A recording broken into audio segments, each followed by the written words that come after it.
آج سے 23 سال قبل پنجاب یونیورسٹی میں ایم اے انگلش کی ایک طالبہ وجیہ عروج نے یونیورسٹی پر ایک بہت دلچسپ کیس کیا۔ انہیں ایک پرچے میں غیر حاضر قرار دے دیا گیا تھا، جبکہ وہ اس دن پرچہ دے کر آئی تھیں۔ یہ صاف ایک کلرک کی غلطی تھی۔ وجیہ اپنے والد کے ہمراہ ڈپارٹمنٹ پہنچی تاکہ معاملہ حل کر سکیں۔ وہاں موجود ایک کلرک نے ان کے والد سے کہا، آپ کو کیا پتا آپ کی بیٹی پیپر کے بہانے کہاں جاتی ہے؟ یہ جملہ وجیہ پر پہاڑ بن کر گرا۔ وہ کبھی کلرک کی شکل دیکھتی تو کبھی اپنے والد کی۔ انہیں سمجھ نہ آیا کہ وہ کیا کریں۔ وہ اپنے ہی گھر والوں کے سامنے چور بن گئیں۔ وہ کہتی ہیں کہ ان کی والدہ بھی انہیں عجیب و غریب نظروں سے دیکھنا شروع ہو گئی تھیں۔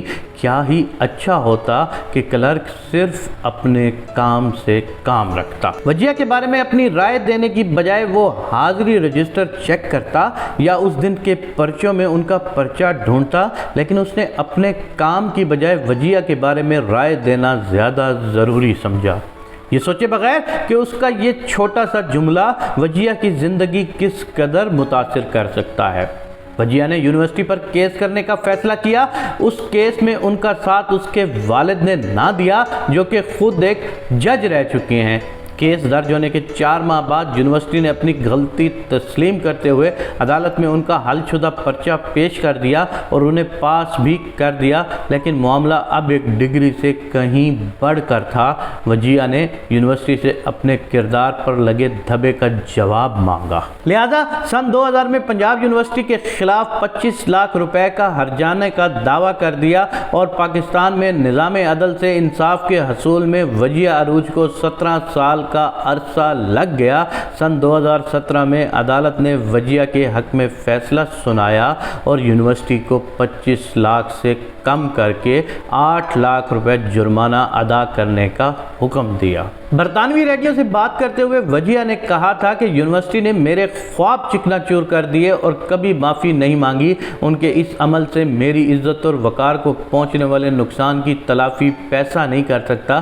میں اتنا زیادہ ڈپریشن میں گئی کہ رو کے میری حالت بری ہو گئی۔ ابتدائی دنوں میں اس قدر ذہنی اذیت کا شکار ہوئی کہ ذہن میں خودکشی کا خیال بھی آیا۔ اپنے تعلیمی کیریئر میں کبھی فیل نہیں ہوئی۔ مجھے پتا تھا میں نے کیسا پرچہ دیا ہے، بہت زیادہ اچھا نہیں تو اتنا ضرور تھا کہ میں بآسانی پاس ہو جاؤں۔ وجیہ نے اس ایک جملے کا بوجھ 17 سال تک اٹھایا۔ وہ تو جیدار تھی، معاملہ عدالت تک لے گئیں۔ ہر لڑکی ایسا نہیں کر سکتی۔ خاندان کی عزت ان کے بڑھتے قدم تھام لیتی ہے، ورنہ یقین مانے جو لوگ بغیر سوچے سمجھے بات کرنے کے عادی ہیں، وہ عدالت کے چکر کاٹتے پھریں اور اپنے منہ سے کسی لڑکی کے بارے میں نکلے ایک جملے کی وضاحتیں دیتے پھریں۔